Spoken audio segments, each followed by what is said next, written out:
At her station, the words of Endubsarmaster, scribe, son of Aridusity, servant of the Lord Enki, great God.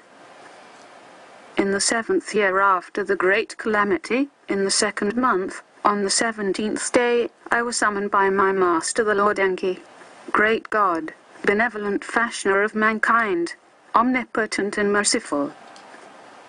I was among the remnants of Eridu who had escaped to the arid steppe just as the evil wind was nearing the city, and I wandered off into the wilderness, to seek withered twigs for firewood. And I looked up and behold, a whirlwind came out of the south. There was reddish brilliance about it, and it made no sound. And as it reached the ground, 4 straight feet spread out from its belly and the brilliance disappeared. And I threw myself to the ground and prostrated myself, for I knew that it was a divine vision. And when I lifted my eyes, there were 2 divine emissaries standing near me. And they had the faces of men, and their garments were sparkling like burnished brass. And they called me by name, and spoke to me, saying, "You are summoned by the great God the Lord Enki. Fear not, for you are blessed. And we are here to take you aloft, and carry you unto his retreat in the land of Magan, on the island amidst the river of Magan, where the sluices are." And as they spoke, the whirlwind lifted itself as a fiery chariot and was gone. And they took me by my hands, each one grasping me by one hand. And they lifted me, and carried me swiftly between the earth and the heavens, as the eagle soars. And I could see the land and the waters, and the plains and the mountains. And they let me down on the island at the gateway of the great God's abode. And the moment they let go of my hands, a brilliance as I had never seen before engulfed and overwhelmed me, and I collapsed on the ground, as though voided of the spirit of life. My life senses returned to me, as if awakened from the deepest sleep, by the sound of the calling of my name. I was in some kind of an enclosure. It was dark, but there was also an aura. Then my name was called again, by the deepest of voices. And although I could hear it, I could not tell whence the voice came, nor could I see whoever it was that spoke.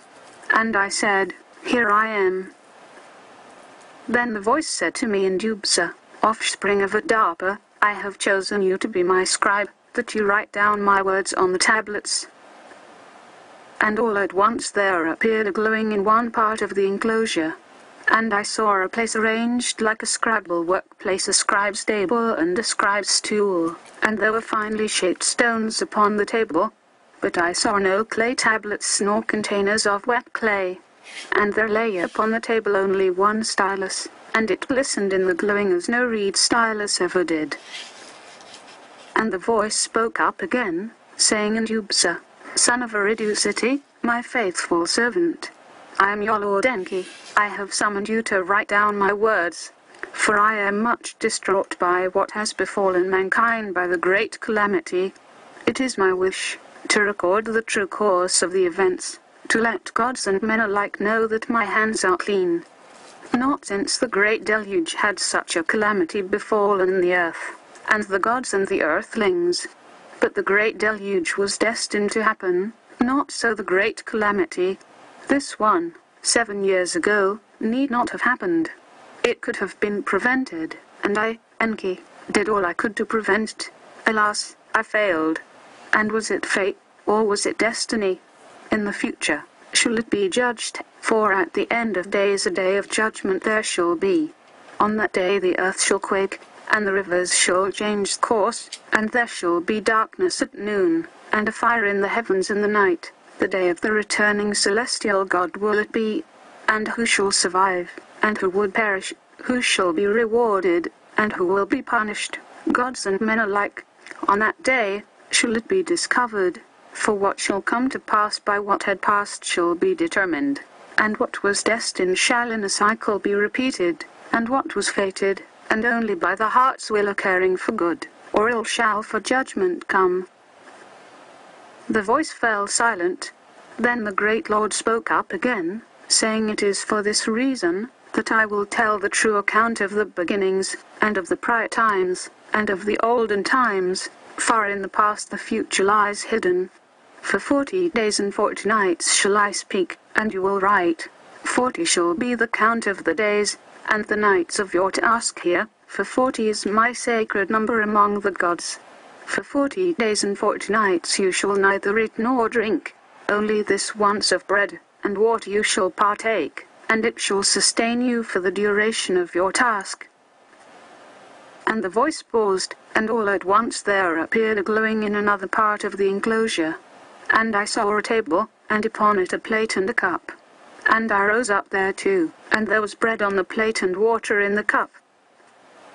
And the voice of the great Lord Enki spoke up again, saying, Endubsa, eat the bread and drink the water, and be sustained for 40 days and 40 nights. And I did as directed. And thereafter the voice directed me to sit myself at the scribal table, and the glowing there intensified. I could see neither door nor aperture where I was, yet the glowing was as strong as the midday sun. And the voice said, Endubsa the scribe, what do you see?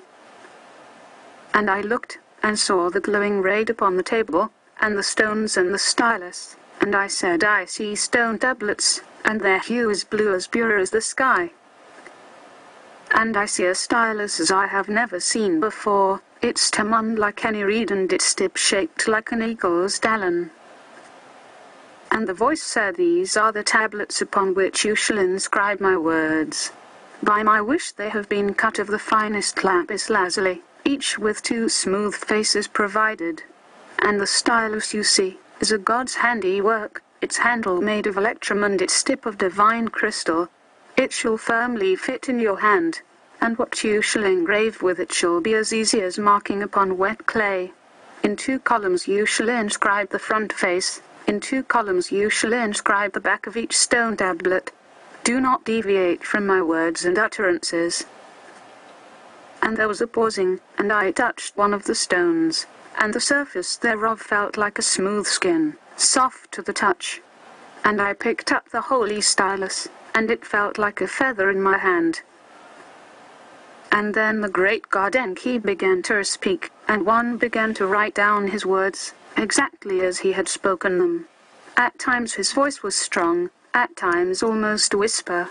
At times there was joy or pride in his voice, at times pain or agony. And as one tablet was inscribed on all its faces, I took another to continue.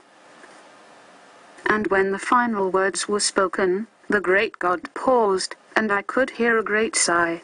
And he said, Endubsa my servant, for 40 days and 40 nights you have faithfully recorded my words. Your task here is completed.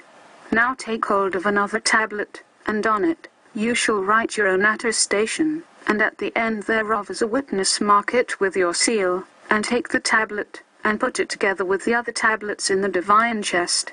For at a designated time chosen ones shall come hither, and they shall find the chest and the tablets, and they shall learn all that I have dictated to you, and that true account of the beginnings, and the prior times and the olden times, and the great calamity shall henceforth be known as the words of the Lord Enki.